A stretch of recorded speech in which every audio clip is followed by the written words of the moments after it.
Hello! ಎಲ್ರಿಗೂ ನಮಸ್ಕಾರ. ನಾನಿವತ್ತು ಟೊಮೆಟೊ ಪಪ್ಪನ್ನ ಮಾಡಬೇಕು ಅಂತ ಅಂದ್ಕೊಂಡಿದ್ದೀನಿ. ಈ ಟೊಮೆಟೊ ಪಪ್ಪು ಮಾಡೋದಕ್ಕೆ ಏನೇನು ಇಂಗ್ರೀಡಿಯೆಂಟ್ಸ್ ಬೇಕು ಅಂತ ನೋಡೋಣ ಬನ್ನಿ. ನಾನಿಲ್ಲಿ 2 ಟೊಮೆಟೊನ ತೊಗೊಂಡಿದ್ದೀನಿ. ಹಾಗೆ 1 ಈರುಳ್ಳಿನ ತೊಗೊಂಡಿದ್ದೀನಿ. ಈರುಳ್ಳಿ ಈ ಗಾತ್ರದಲ್ಲಿ ಕಟ್ ಮಾಡಿಕೊಂಡ್ರೆ ಸಾಕಾಗತ್ತೆ. ತೀರಾ ದೊಡ್ಡ ದೊಡ್ಡದಾಗಿ ಅಥವಾ ಚಿಕ್ಕ ಚಿಕ್ಕದಾಗಿ ಕಟ್ ಮಾಡ್ಕೊಳ್ಳೋ ಅವಶ್ಯಕತೆ ಇಲ್ಲ. ಹಾಗೆ 1 ಕಪ್ಪು ಬೇಳೆನ ತೊಗೊಂಡಿದ್ದೀನಿ. ಈ ಬೇಳೆನ ನಾನು ಕಪ್ ಮೆಷರ್‌ಮೆಂಟಲ್ಲಿ ತೊಗೊಂಡಿರೋದು. ನಾವು ಯಾವ ಕಪ್ಪಲ್ಲಿ ಬೇಳೆನ ತೊಗೊಂಡಿರ್ತೀವೋ ಅದೇ ಕಪ್ಪಲ್ಲಿ 2 ಕಪ್ಪು ನೀರನ್ನು ಬೇಳೆ ಬೇಯೋದಕ್ಕೆ ಯೂಸ್ ಮಾಡಬೇಕಾಗತ್ತೆ. ಅದಾದ ನಂತರ ನಾನಿಲ್ಲಿ 4 ಹಸಿಮೆಣಸಿನ್ಕಾಯಿನ ತೊಗೊಂಡಿದ್ದೀನಿ. ಇಷ್ಟು ಟೊಮೆಟೊ ಪಪ್ಪು ಮಾಡೋದಕ್ಕೆ ಬೇಕಾಗಿರೋ ಇಂಗ್ರೀಡಿಯೆಂಟ್ಸ್. ನಾವಿವಾಗ ಟೊಮೆಟೊ ಪಪ್ಪು ಮಾಡೋದಕ್ಕೆ ಸ್ಟಾರ್ಟ್ ಮಾಡೋಣ ಬನ್ನಿ. ಮೊದಲನೇದಾಗಿ ನಾನಿಲ್ಲಿ 1 ಕಪ್ಪು ಬೇಳೆನ ನೀರು ಹಾಕಿ ಚೆನ್ನಾಗಿ ಒಂದು 2ರಿಂದ 3 ಸತಿ ವಾಶ್ ಮಾಡ್ಕೊತಾ ಇದ್ದೀನಿ. ವಾಶ್ ಮಾಡ್ಕೊಂಡಿದ್ದ ನಂತರ ನಾವು ಏನೇನು ಇಂಗ್ರೀಡಿಯೆಂಟ್ಸ್ನ ಮೆನ್ಷನ್ ಮಾಡಿದ್ವಿ ಅದನ್ನೆಲ್ಲನೂ ಬೇಳೆ ಜೊತೆಗೆ ಹಾಕೋಣ.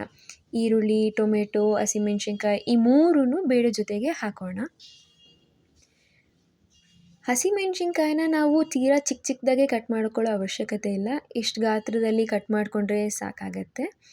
ಹಾಗೆ ಟೊಮೆಟೊ ಹಣ್ಣು ಕೂಡ ತುಂಬ ಚಿಕ್ಕ ಚಿಕ್ಕದಾಗೇನು ಬೇಡ, ಇಷ್ಟು ಗಾತ್ರದಲ್ಲಿ ಕಟ್ ಮಾಡಿಕೊಂಡ್ರೆ ಸಾಕಾಗತ್ತೆ.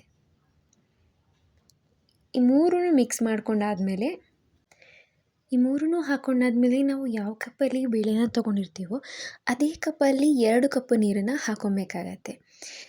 2 ಕಪ್ ನೀರು ಹಾಕಾದ್ಮೇಲೆ ನಾವಿವಾಗ 1 ಟೇಬಲ್ ಸ್ಪೂನಷ್ಟು ಅಚ್ಚ ಖಾರದ ಪುಡಿನ ಹಾಕ್ಕೊಳ್ಳೋಣ. ಹಾಗೆ ಸ್ವಲ್ಪ ಅರಿಶಿಣದ ಪುಡಿನ ಹಾಕ್ಕೊಳ್ಳೋಣ.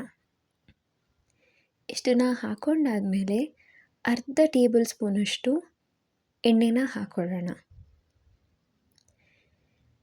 ಇಷ್ಟನ್ನು ಹಾಕ್ಕೊಂಡು ಕ್ಲೀನಾಗಿ ಮಿಕ್ಸ್ ಮಾಡೋಣ. ಮಿಕ್ಸ್ ಮಾಡಾದಮೇಲೆ ಕುಕ್ಕರ್ ಲಿಡ್ನ ಮುಚ್ಚೋಣ.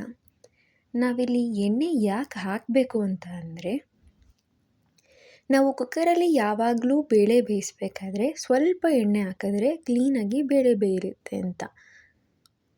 ಈ ಕಾರಣಕ್ಕೆ ನಾವು ಎಣ್ಣೆ ಹಾಕೋದು. ಇವಾಗ ಕುಕ್ಕರ್ ಲಿಡ್ನ ಕ್ಲೋಸ್ ಮಾಡಿ ಒಂದು 5ರಿಂದ 6 ವಿಷಲಷ್ಟು ಕೂಗಿಸ್ಕೊಂಡು ಬರೋಣ. ನಾನಿಲ್ಲಿ ಸೈಡಲ್ಲಿ 1 ಲೋಟದಷ್ಟು ನೀರು ತೊಗೊಂಡು ಅದಕ್ಕೆ ನಿಂಬೆ ಗಾತ್ರದಷ್ಟು ಹುಣಸೆಹಣ್ಣ ಹಾಕಿ ನೆನೆಹಾಕಿ ಸೈಡಲ್ಲಿ ಇಡ್ತೀನಿ. ಇವಾಗ 5ರಿಂದ 6 ವಿಷಲಷ್ಟು ಕೂಗಿಸ್ಕೊಂಡಾದ್ಮೇಲೆ ನಾವು ಫಸ್ಟು ಸ್ವಲ್ಪ ಸ್ಮ್ಯಾಶ್ ಮಾಡೋಣ. ಫುಲ್ಲು ಸ್ಮ್ಯಾಶ್ ಮಾಡೋದು ಬೇಡ, ಸ್ವಲ್ಪ ಸ್ಮ್ಯಾಶ್ ಮಾಡೋಣ. ನಾನಿಲ್ಲಿ ಸೌಟಲ್ಲೇ ಸ್ಮ್ಯಾಶ್ ಮಾಡ್ಕೋತಾ ಇದ್ದೀನಿ. ನಿಮ್ಮ ಹತ್ರ ಸ್ಮ್ಯಾಶರ್ ಅಥವಾ ಏನಾದರೂ ಇದ್ದರೆ ಅದರಿಂದ ಸ್ಮ್ಯಾಶ್ ಮಾಡಿಕೊಂಡ್ರೆ ಇನ್ನೂ ಚೆನ್ನಾಗಿ ಸ್ಮ್ಯಾಶ್ ಆಗುತ್ತೆ. ಇವಾಗ ನಾನು ರುಚಿಗೆ ತಕ್ಕಷ್ಟು ಉಪ್ಪನ್ನು ಹಾಕ್ಕೊತಾ ಇದ್ದೀನಿ.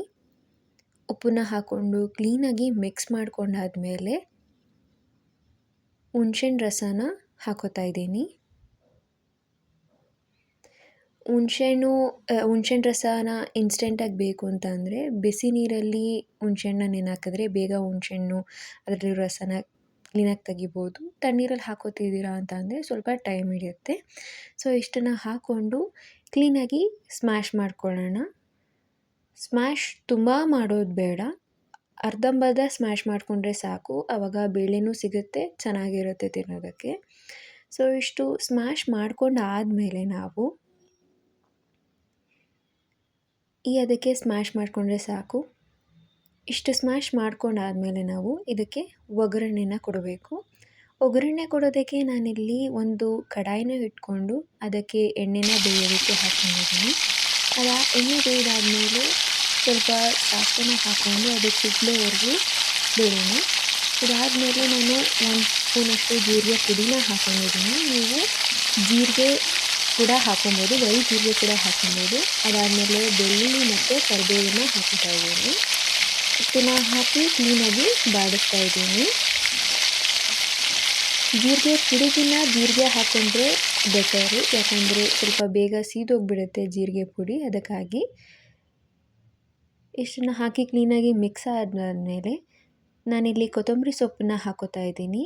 ಆಮೇಲೆ ಏನು ನಾವು ಸ್ಮ್ಯಾಶ್ ಮಾಡಿ ಇಟ್ಕೊಂಡಿದ್ದೀವೋ ಅದನ್ನು ಒಗ್ಗರಣೆಗೆ ಹಾಕ್ಬಿಟ್ಟು ಸ್ವಲ್ಪ ಬೇಯಿಸೋಣ.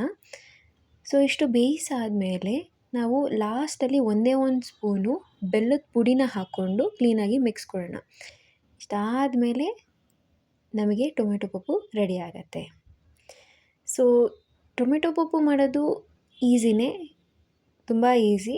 ನಾವು ಒಂದು 5ರಿಂದ 6 ನಿಮಿಷದಲ್ಲಿ ಟೊಮೆಟೊ ಪಪ್ಪನ್ನ ಮಾಡ್ಕೊಬೋದು. ಸೊ ಇಷ್ಟು ಇವತ್ತಿನ ವಿಡಿಯೋದಲ್ಲಿ.